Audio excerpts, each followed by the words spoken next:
Hi, hello, my name is Asparagus and this is my booktube channel, Asparagus is Reading, and today we're going to be doing the Moody Book Tag, which I found from a page from the PM Reader on YouTube. I will leave links to her channel and the video down below, so I would suggest you guys checking it out. I do believe the original video is by someone else called Slanted Spines. I'm not sure if it's still available. I have noticed that a lot of videos in YouTube where like the original creator made it. The video is no longer available, so y'all can find other people who did it, but not the original person. But if I can't find that, I will try to link it down below. So this is just a book tag where we ask a couple of questions. Some of them will have answers, and some of them will have certain books and things like that. I do believe it's about 12 questions, so let's just get right into it. The first question is, do you consider yourself a mood reader? 1000% yes. I can make TBRs all month long, all year long. You could do it weekly for a host of a readathon or a read-along or a buddy read, no matter what. 9 times out of 10, whatever is on that TBR is not going to get read during that month.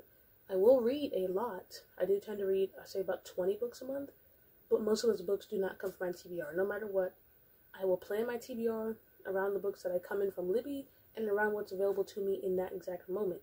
And do I read them? No. A lot of times I will be in the mood to read a thriller, and then by the time that month even comes around, I want romance.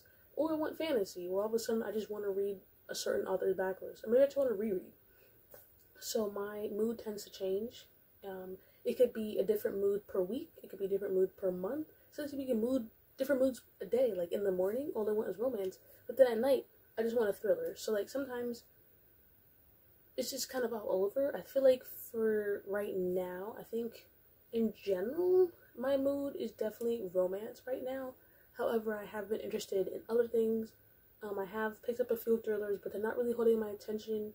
And I have been slowly getting into fantasies again and some graphic novels. Question number 2, which I kind of already answered, is do you make TBR lists and do you stick to them? Yes, I do make them, and no, I do not always stick to them. I feel like it really, again, depends on my mood and what the books are. Even though I might make a TBR that I'm really, really excited about, sometimes I just don't get to the books because my mood has changed. And that is something that happens a lot. I remember one month I read like 55 books. In the following months I read like 27. And so the next month I made a 30-something book TBR to challenge myself to read 1 book a day and end up reading like 5 books that month. So does it really work out? I think February, maybe March, I made a TBR and I read almost every single book on it.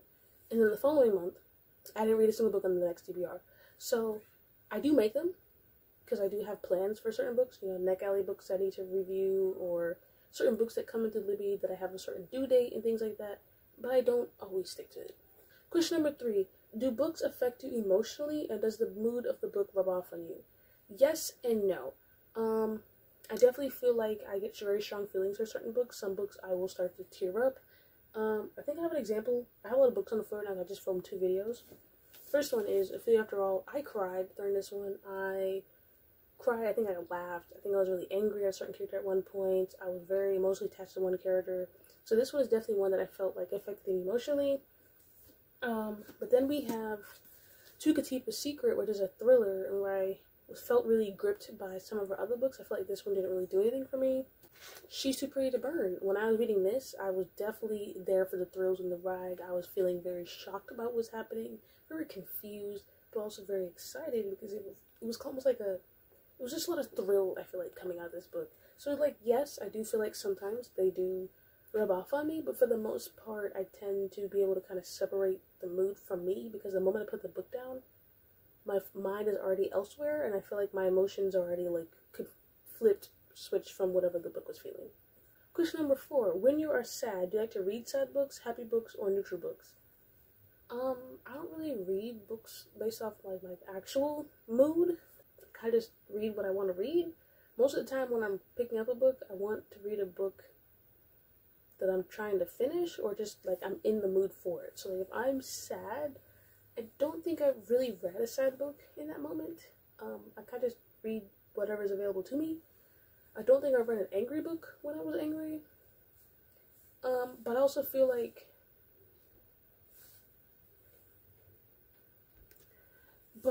like it is a little hard to match your actual mood to the book that you are reading. Because oftentimes as you're as you're following the plot of the book, the mood changes, even though the overall mood might be sad. In that current moment, it's not sad.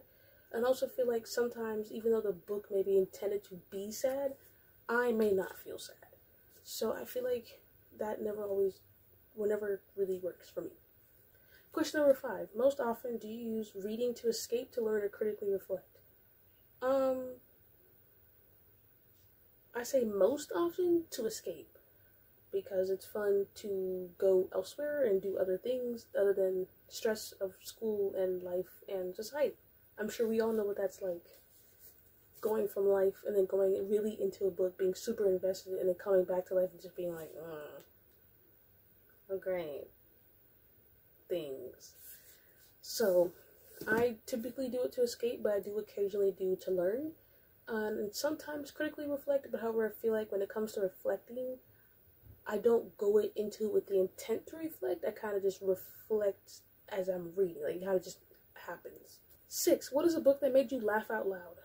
I know there's a few, but I tend to remember the ones that I cry at more. Not laugh, cry. But I do believe, let me see the colors. Looking at my annotations on some of these, I'm seeing a lot of, nope, okay, definitely not that one. There's not a lot of yellow. There's not a lot of yellow on this one either. I don't feel like I laugh much when reading. I might smile, you know, like, but I don't think I really fully laugh as much as I used to. I think it's because a lot of the jokes that I'm seeing in books now represent, or like very similar to the jokes and memes of society and culture now, and they're not always funny. Okay, so I'm back. I had to run some really quick errands, so let's try to finish this up. And so question number 7 is, what is a book that has made you cry? And if you don't cry, which one has really moved you? So like I said, cried in Ophelia After All. Pretty sure I cried with Counting Down With You. I'm trying to see. I have like a bunch of books on the floor. I might have cried in She's Too Pretty to Burn. I'm not quite sure. I know I definitely cried a couple times with Sleeping Around. I think I've read this 3 times now. I know I cried in All the Feels. So I think for the most part, if I do cry, it tends to be contemporary romance, fiction. They tend to be books that are, I would say, fit more in the modern world or closely relate to the world that we are most familiar with. Feel very realistic, and they tend to be moments that I feel like are very impactful for the characters, and also that I feel like really hit home with me. Because sometimes I find that one character that I feel like really relates to me, and I become attached, and things happen, then I just start crying, or I just really root for something good to happen, and when they finally have that, or that breakthrough moment, it's just definitely that. I do have some more books that I've cried, but like Far From the Tree, Life Hypothesis, or Writing Royal Blue, but I think for the most part, it tends to be, like I said, contemporary fiction, romances, and things like that. What is a book that you didn't even know how you felt about it? Little Thieves. I recently just read this, and I think I need to give it a reread because I don't think I fully understood what was happening. I ended up giving like a 3.75 stars. Very middle for me. I don't think, like I said, I don't think I fully understood what I read, and I feel like if I reread it physically, I probably have a better understanding and have a more thoughts and review for it. But for the most part, it was okay. Again, I don't remember much, probably because I did read it through audio, and I feel like I tend to not pay full attention with audio, but there's definitely that.